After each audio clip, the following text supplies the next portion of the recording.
Thank you, Madam Chairman. I ask unanimously consent my entire statement Without be put objection, in. Thank you, absolutely. Madam Chairman. And Ms. McCarthy, I would just highlight the Casper Star Tribune last week. Andy versus EPA. A gentleman in Uintah County. Uintah County resident faces $75,000 in daily fines for his pond.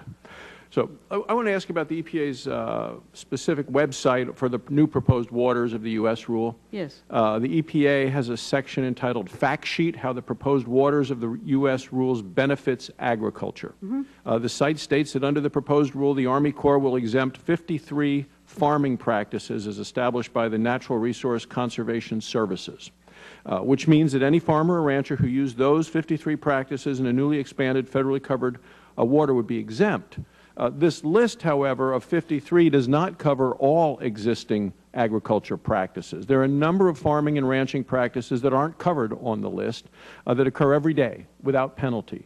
Under the new proposed rule, will those farmers and ranchers need to get a permit or find that they're penalized if they continue to use those non-covered 53 practices in newly federally covered waters under this proposed new rule? Actually, Senator, it's not taking away any of the agriculture exemptions. What it's trying to do is provide clarity so you don't have to go and ask. That's what this rule does. It actually worked with the agriculture community to identify those practices that we could highlight. It even set up a really good process to expand on that, but it didn't take away a single agriculture exemption that currently exists. So what about the farmers and ranchers who use these 53 new covered practices, yes, but the farmers and ranchers don't specifically follow the Natural Resource Conservation Service's federal definition of these farming practices, you know, perfectly to a T in the newly expanded federal waters? Would they need to get new Clean Water Act permit or be penalized? Nobody needs to get a permit today or under this rule should it go forward as proposed that didn't need it today.